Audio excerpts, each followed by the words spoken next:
Barbie ka doon lang. I take it upon myself, Yes. Umakapad ka na ngayon. Ayan, Ate Okay. Rose, dali na. Okay. Na tawag yung parang Basta yan. spokesperson ni David. Di ba? Parang Spokesperson. gano'n. Well, kasi naiintindihan ko naman dahil ako, nung nag-uumpisa ako sa industriya, parang, di ba, nakaka-culture shock nga naman na biglang ang dami na agad gustong malaman ng mga tao about me. Eh, syempre, knowing him na he's a very private person, I see how much it's overwhelming for him. So, since mas matagal na ako sa industriya, gusto ko siyang tulungan at supportahan since love team naman. So paano mo naman siya natutulungan naman? Basta. Outspoken kahit paano. Bilang sabi mo nga, medyo private person siya. Since he's been in the industry naman na for the longest time na rin. With events like this, I always try my best to show him na andito lang naman ako, I'm just beside him. He can always ask me, pwede niya akong tignan, para ako na yung sumagot for him. Yung alam mo yun, para lang malaman niya na hindi siya nag-iisa. I'm here to help him, and this is what the love team is about, diba? Mas teamwork din talaga. Isang isa na lang po kasi Yeah, Barbie, Barbie. last lang. Kasi di ba nagkaroon ng surgery si David? Ano yung mga changes na nakita mo after nung operation? Honestly, nakita ko na mas maaliwalas na siya sa umaga. Unlike before na talagang kita mo sa aura niya na medyo stressed siya coming from a bad sleep, di ba? So ngayon, mas nakikita ko yung progress niya, yung improvement niya, and mas kaya niya na makipag-usap sa mga tao ng early morning, di ba? Unlike before. And kaya mas nakatulong rin sa kanyang trabaho na pagbutihin. Barbie, sabi mo ito, okay, matchmaker ka sa Dalawa pa lang. in real life, na naging matchmaker ka na ba? And naging successful ba? Oo. Hindi naman matchmaker kasi parang ano lang, kinukonsinti ko lang yung mga kaibigan ko na pag may kinikwento silang guy, ganyan, tapos i-replyan ko ba or ganito or ganyan. So parang medyo binibigyan ko lang ng advice kung anong dapat gawin. Huwag ka muna mag-reply, intay mo mga 2 oras bago ka mag-reply. Ano ba? Okay po. Yes, oo. Barbie, gano'n ka-pressure kasi ngayon, in terms of movies, hindi pa rin talaga siya yung pinatao, pinapanood, so with this one. Pressured ako dahil ito ang pelikula ko after so many years. Pero confident ako kasi sabi ko nga kahit hindi akong artista sa pelikula to, ito ang pelikula papanoorin ko. One last question. Maraming salamat po. One last question lang. Saray, galing ang pa! Sorry po. I'm trying my best to like get out of that shell dahil of course trabaho ko to. But yun, so I'm doing my best. Last na po. Kailangan na siya. Ilagay mo yung develop sa love team yung dalawa ni... Ano po yun? Develop sa love team yung dalawa ni si Barbie na naging request sa star. Ano po? Na-develop sa love team yun. Ano yung meron doon? Malaglag ka. Ano yung Besides sa develop na? friendship, parang Ano pang, aside, last na lang. Go. Of course, like, I really care about Barbie. Siguro if like she would ask me for advice, I would, give it to her. Tsaka I see her as like, siguro, I don't know like, I wouldn't say she's my best friend dahil hindi naman kami lang nagasama outside, diba? But I would say close friends. Oo naman, like, for me kasi ang girlfriend material yung masipag, knows what she wants, gano'n. And she's like that naman. So, Pag walang partner, meron di ba? Kaya talaga. pwede ba? Wala. Wala yan, okay. Depende, syempre. Syempre, hindi naman, kumbaga never naman kasi kami nagkakilala or nag-usap in a way na ganun. Diba? Like, syempre sa paghahanap ng partner, maraming, hindi ko pa alam kung mag-work kami as partners, diba? So, syempre, titinaw muna. For sure naman, kayo rin naman. Pag meron kayong, siguro pag may nangliligaw, diba? Ganun din naman talaga. Okay po. Ito sa sinasabi ng ibang tao sa'yo. I mean, just take things lightly, no? Walang... Yeah. I'm in a business na medyo maraming mga ganun, but try my best to take it lightly. Kasi at the end of the day, this is just business. Diba? We have our own fantasies. We support people.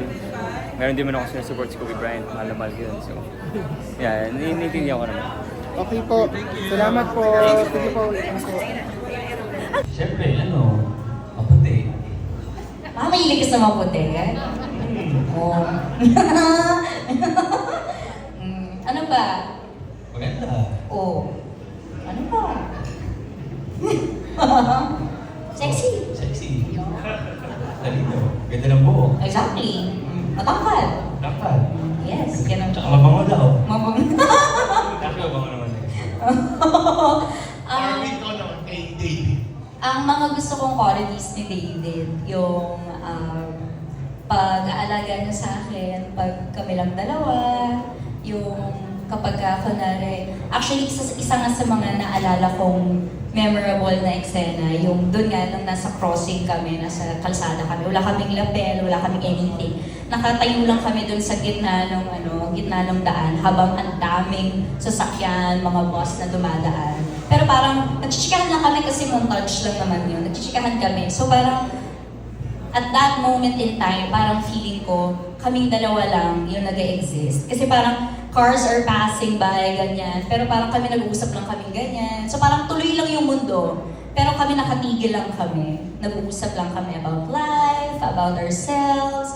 So parang yung moment na yun, parang isa yun sa hindi ko makakalimutan kasi isa yun sa mga moments na nakilala ko siya talaga as David and not the David na nire-represent ng love team, kumbaga. Yung hindi yung mating idol, hindi yung leading man. So talagang si David lang as a person. So yun. Si Marinel namumuli. Ano yung physical na nagustuhan mo kay David? Kay David, paano? Yung physical quality na nagustuhan ko kay David, siguro yung kanyang biceps.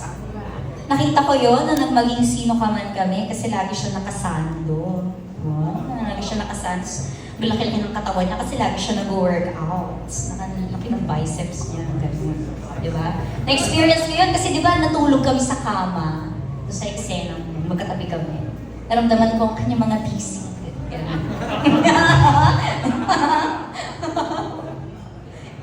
Kay David na lang, namimiss mo ba yung mga ganong moment na nagtatabi kayo sa kama? Talaga yung mga tarang mo talaga. Huli nga, bonus na lang yun. Ikaw ba, may nagkatabi ka ba kagabi? Wala eh. Bakit wala? Ah? Sige. Thank you! Nakaray ng mga questions. Wala kang question dyan. Ano pa pa-black screening? Hindi, nagtanong na ako Oh. case na ginagawa. And I believe, I heard, we're also eyeing for the MMFF. Pagdating po sa pagpili ng mga bibida sa pelikula, habang sinusulat po ba ni Elle kayo nag-conceptualize or brainstorming sa pelikula, nakikita niyo na kung sino yung artistang gaganap? Yeah, madalas pagka nagpa-conceptualize kami, yung character talaga, kung babagay, iniisip na namin talaga kung sino. Pinipili namin kung sino yung mag-fit doon sa character. Not just by, choosing kung sinong sikat, kung sino ang in ngayon. But there's a factor talaga na malaking tulong kung makakapili ka ng isang taong or artista na relevant sa ngayon. Because it would help you promote the content itself. But ako, I always look for good actors who can really deliver the character that I want to project sa pelikulang gagawin. Correct. And while writing the story, Yes, I have to see them. Actually, to be very honest, pag hindi ko po nakikita yung artista for the character, I don't pitch it. I don't even tell them na maybe we can root for this artist, kahit na gano'n siya kalaki, or kung ano man yung relevance niya at that time.